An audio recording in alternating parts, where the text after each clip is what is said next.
தென்காசி மாவட்டம் ஆலங்குளம் நெட்டூர் அரிவாள் வெட்டு சம்பவத்தில் மேலும் 3 பேர் கைது செய்யப்பட்டிருக்கிறார்கள்.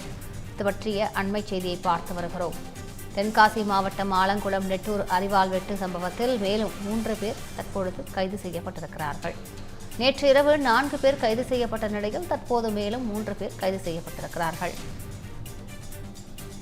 கூடுதல் விவரங்களை செய்தியாளர் சரவணனிடம் கேட்கலாம். சரவணன், மொத்தம் எத்தனை பேர் இந்த சம்பவத்தில் ஈடுபட்டார்கள்? இந்த விசாரணை தொடர்பான முழு விவரங்களையும் பதிவு பண்ணுங்கள் சரவணன். வணக்கம் காயத்ரி. தென்காசி மாவட்டம் ஆலங்குளம் அருகே இருக்கக்கூடிய நெட்டூர் கிராமத்துல பல்வேறு சமுதாயத்தை சேர்ந்த 1000த்திற்கும் மேற்பட்ட குடும்பத்தினர் வசித்து வரக்கூடிய நிலையில நேற்று மாலை நெட்டூர் கிராமத்தில் பிரதான சாலையில் நடந்து சென்ற பொதுமக்கள் சிலர் மீது அங்கு நின்று கொண்டிருந்த சிலர் சரமாரியாக அரிவாளால் தாக்குதல் சம்பவத்தில் ஈடுபட்டார்கள். அது மட்டுமில்லாமல் அங்கு நடைபெற்ற திருமண வீட்டிற்கு வந்த நபர்கள் சிலர் முகத்தில் முகமூடி அணிந்து வந்து 4 பேர் கொண்ட கும்பல் அரிவாளால் வெட்டி சரமாரியாக ஒரு தாக்குதலை நடத்தியிருந்தார்கள். ஏற்கனவே நெல்லை மாவட்டம் நான்குநேரியில் கடந்த சில மாதங்களுக்கு முன்பாக இதே போன்ற ஒரு சம்பவம் அரங்கேறியிருந்தது. தற்பொழுது தென்காசி மாவட்டம் ஆலங்குளம் அருகே இதே போன்ற ஒரு சம்பவங்கள் அரங்கேறியிருக்கிறது. இதில் படுகாயம் அடைந்திருக்கக்கூடிய 6 நபர்களுக்கு கை, கால்கள், முதுகு, கழுத்து உட்பட்ட பல இடங்களில் அரிவாள் வெட்டு இருந்ததாகவும் உடனடியாக அவர்களை அங்கு இருக்கக்கூடிய பொதுமக்கள் மீட்டு நெட்டூர் அரசு ஆரம்ப சுகாதார நிலையத்திலும் மேல் சிகிச்சைக்காக சிலரை திருநெல்வேலி அரசு மருத்துவமனைக்கும் அனுப்பி வைத்திருக்கிறார்கள்.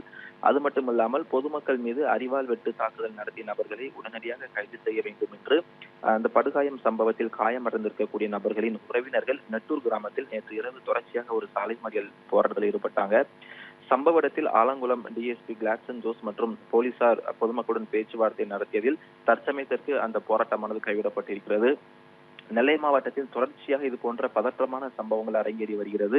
கண்மூடித்தனமாக முகமூடி அணிந்து கொண்டு கண்ணில் பார்ப்பவர்கள் எல்லாருமே சரமாரியாக வெட்டி தாக்குதல் நடத்திய சம்பவம் ஒட்டுமொத்த நெல்லை மற்றும் தென்காசி மக்களில் அதிர்ச்சியை ஏற்படுத்தி இருக்கிறது.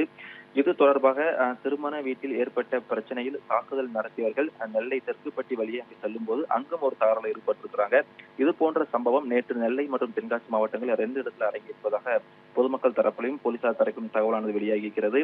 அது மட்டுமில்லாமல் குற்றவாளிகளை உடனடியாக கைது செய்ய வேண்டும் என்று நேற்று இரவு முதல் தொடர்ச்சியாக பாதிக்கப்பட்ட நபர்களின் உறவினர்கள் போராட்டத்தில் ஈடுபட்ட காரணமாக ஆலங்குளம் நெட்டூர் அரிவாள் வெட்டு சம்பவத்தில் நேற்று இரவு 4 பேரை கைது செய்திருப்பதாக போலீசார் தரப்பில் தகவலானது தெரிவிக்கப்பட்டிருந்தது. அது மட்டுமில்லாமல் 4 இருசக்கர வாகனத்தில் வந்த 8 பேர் இந்த சம்பவத்தை செய்திருக்கலாம் என்று போலீசார் தரப்பில் சந்தேகிக்கப்படுகிறது. அது மட்டுமில்லாமல் நெட்டூர் கிராமத்திற்கு உள்ளே வரக்கூடிய அனைத்து வழிகளிலும் இருக்கக்கூடிய சிசிடிவி காட்சிகளும் நேற்று இரவு முதல் கண்காணிக்கப்பட்டு வருகிறது. எனவே இந்த சம்பவத்தை அரங்கேற்றிய நபர்கள் யார், எதற்காக இது போன்ற சம்பவங்கள் ஈடுபட்டார்கள் என்று போலீசார் அடுத்த கட்ட விசாரணை தொடங்கியிருக்கிறாங்க. நேற்று இரவு வரை 4 பேர் கைது செய்யப்பட்டிருக்கக்கூடிய நிலையில இன்று அதிகாலை 3 பேர் கைது செய்யப்பட்டிருக்கின்றாங்க.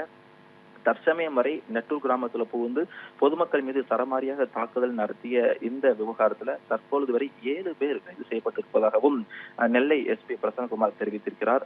அது மட்டுமில்லாமல் இந்த சம்பவத்தில் அரங்கேறியவர்கள் யார், அவர்கள் இது போன்ற சம்பவங்களில் ஈடுபடும் போது ஏதேனும் போதைப் பொருட்கள் உட்கொண்டிருந்தார்களா என்று அடுத்த கட்ட விசாரணையும் போலீசார் தரப்பில் தொடங்கியிருக்கிறது. அது மட்டுமில்லாமல் கைது செய்திருக்கக்கூடிய 7 பேர்களின் பெயர் விபரம் தற்பொழுது வரை போலீசார் தரப்பில் வெளியிடப்படவில்லை. மேலும் அவர்களின் புகைப்படமும் தற்போது வரை வெளியிடப்படவில்லை. தொடர்ச்சியாக போலீசார் விசாரணை நடத்திட்டு வராங்க. அடுத்த கட்ட விசாரணை முடிந்த பிறகு அதிகாரப்பூர்வமாக பத்திரிகை செய்தியானது மாவட்ட எஸ்பி அலுவலகத்திலிருந்து வெளியாகும் என்று போலீசார் தரப்பில் தெரிவிச்சிருக்கிறாங்க.